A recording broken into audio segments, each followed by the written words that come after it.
اگر آپ کے گھر میں کوئی ایسا بھائی ہے جو اللہ کے دین کا کام کرتا ہے، آپ کے گھر میں کوئی فرد ہے اور وہ زیادہ کماتا نہیں ہے، تو اسے ناراض نہ ہوا کرے اور نہ اس کو تانے دیا کرے. یہ اسی بارے میں انس رضی اللہ تعالیٰ عنہ فرماتے ہیں، کہتے ہیں کہ دو بھائی اخوان، دو بھائی تھے نبی کریم صلی اللہ علیہ وسلم کے زمانے میں.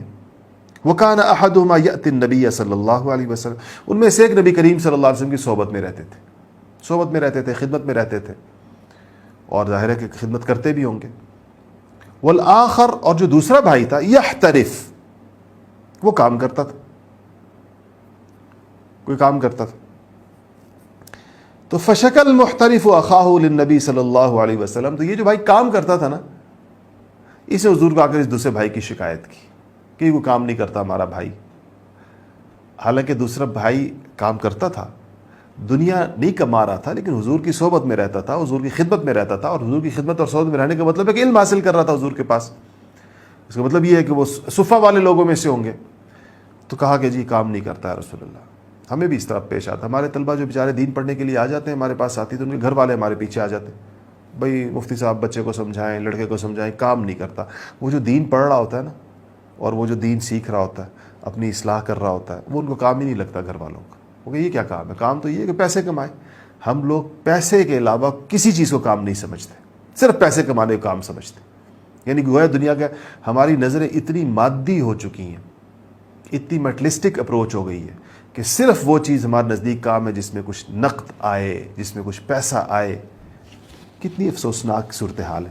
تو خیر، کہا کہ اس نے حضور کو کہا کہ یا رسول اللہ یہ بھائی میرا کام نہیں کرتا، شکایت کی حضور کو. حضور نے ایک مختصر سا جملہ ارشاد فرمایا، مختصر سا، یاد کر لیں ہمیشہ، لعلک ترزق بہ.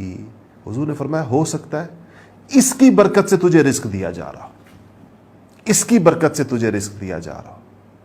اگر یعنی انسان تو یہ سمجھ رہا ہے مجھے رزق کہاں سے مل رہا ہے، میرے کام سے مل رہا ہے. حضور نے کہا نہیں، یہ جو تیرا بھائی یہاں مسجد نبوی کے اندر میری خدمت میں رہتا ہے، میری صحبت میں رہتا ہے، اس کی برکت سے اللہ پاک تیرے کام چلا رہے ہیں. ایک اور حدیث ہے کہ اللہ تعالیٰ تمہارے ضعیفوں کی وجہ سے تمہارے کام کر رہے ہوتے ہیں. ترزقون بضعفائکم، تم اپنے گھر کے، اپنے خاندان کے کمزوروں، ضعیفوں، لاچاروں، معذوروں کی برکت سے کھا رہے ہوتے ہو، ان کی برکت سے کما رہے ہوتے ہو، ان کی برکت سے نعمتیں پا رہے ہوتے. سچی بات یہ، میرے ایک چھوٹے بھائی معذور ہیں ذہنی طور پر، اور ان کی عمر ماشاءاللہ کافی ہے، 35 سال ہوگی، لیکن ظاہر بات ہے کہ وہ ایک چھوٹے سے بچے کی طرح ذہنی صحت بھی اتنی ہے. اور تو ہم سب بہن بھائی، میری والدہ خاص طور پر ماجدہ، ہم سمجھتے ہیں کہ یہ ہمارے گھر کی وہ برکت ہے جس کی برکت سے ہم سب کے کام چل رہے ہیں، جس کی برکت سے ہم سب پر اللہ تعالیٰ کی رحمتیں اور عنایتیں ہو رہی ہیں. یہ گھر میں جو رزق اتر رہا ہے، جو فراخی ہے، اللہ پاک نے جو کشادگی عطا فرمائی ہے ان کی برکت سے.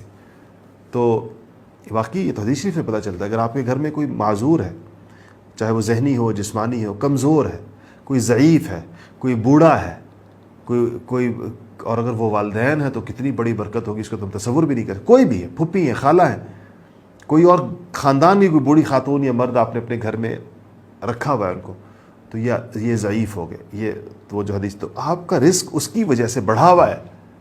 آپ یہ نہ سمجھے کہ میں اپنے زور بازو سے کما رہا ہوں. یہ زور بازو سے کمانے کا دعویٰ قارون نے کیا تھا.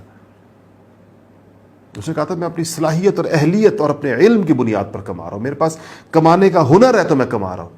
پھر اللہ پاک نے اس کے خزانوں سمیت زمین کے اندر دھسا دیا کہ اگر تو یہ سمجھتا ہے کہ تو اپنے ہنر سے کما رہا ہے، تو کما شما انسان اپنے ہنر علم سے نہیں رہا ہوتا، اللہ کے فضل سے آ رہا ہوتا ہے سارا کچھ اس کے پاس. کوئی انسان دنیا میں ایسا نہیں ہے کہ جو اللہ کی جن نعمتوں کو استعمال کر رہا ہے وہ ان نعمتوں کو ڈیزرو کرتا ہو. ایسا کوئی انسان دنیا میں نہیں ہے. یہ فضل الہی، آسمان والے کا یہ فضل ہے انسانوں کے اوپر، عطا ہے بغیر کسی استحقاق کے، بغیر کسی حق کے وہ عطا فرما رہا ہے. اور اس میں سے ایک سبب یہ ہے کہ کمزوروں کی وجہ سے عطا فرماتا ہے. کمزوروں کو دھتکارے مت کبھی، کمزوروں کو کبھی ہلکی نگاہ سے نہ دیکھیں، کبھی بھی ان کو جو ہے وہ ان کو ہلکا نہ سمجھیں، اور اپنے آپ کو یہ نہ سمجھے کہ میری وجہ سے معاملات چل رہے ہیں. ہماری وجہ سے نہیں چل رہے معاملات کمزوروں کی وجہ سے چل رہے ہیں. ہمارے تو گناہ ایسے ہیں کہ اللہ تعالیٰ ہمیں زمین میں دھنسا دے تو ہم اس کو ہم ڈیزرو کرتے ہیں کہ ہمیں 7 زمینوں کے اندر دھنسا دیا جائے. لیکن اللہ پاک نے پردے رکھے ہوئے، اللہ جل شانہ نے اپنی شان ستاری کا معاملہ کیا ہوا ہے، تو ہم لوگ کس برتے پر اپنے اوپر غرور کریں اور فخر کریں اور چیزوں کو اپنے اوپر سمجھیں؟ یہ وہ کمزوروں اور ضعیفوں کی برکات ہوتی ہیں جس کی وجہ سے سارے کے سارے معاملات چل رہے ہوتے ہیں۔ اس لیے ہمیں اپنے ضعیفوں کی قدر کرنی چاہیے، کمزوروں کی قدر کرنی چاہیے، معذوروں کی قدر کرنی چاہیے، بوڑھوں کی قدر کرنی چاہیے۔ اور اگر ہمارے گھر میں ایسے کچھ لوگ موجود ہیں تو دل سے یہ یقین رکھیں کہ یہ ہمارے گھر کی برکت ہے، یہ ہمارے گھر پر ایک چھتر سایہ ہے، اور یہ جو ہے یہ ایک ان کی وجہ سے اللہ پاک خدا جانے اس گھر سے کتنی مصیبتیں ٹال رہے ہیں، خدا جانے اللہ پاک ان کی برکت سے اس گھر پر کیا کچھ عطا فرما رہے ہیں۔ یہ انسان کو جو ہے وہ اس بات کا پتہ ہونا چاہیے۔ یعنی اس کا مطلب یہ ہے کہ انسان کو صرف ظاہری اسباب کی وجہ سے اللہ روزی نہیں دے رہے ہوتے، ایسے اسباب کی وجہ سے بھی روزی دے رہے ہوتے جن کو انسان سبب نہیں سمجھ رہا ہوتا۔ یعنی گھر میں ضعیف اور معذور اور کمزور کا ہونا بھی ایک سبب ہے روزی کے اسباب میں سے، جیسے دکان سبب ہے، ملازمت سبب ہے، زمین سبب ہے، زمیندارہ سبب ہے، ایسے ہی کسی گھر کے اندر کسی کمزور کا، ضعیف کا، لاچار کا، بے روزگار کا، اس کا ہونا بھی گھر کے اندر ایک سبب ہے روزی کے آنے کا۔ اللہ تعالی ہمیں ان اسباب کو سمجھنے کی اور قدر کرنے کی توفیق نصیب فرمائے۔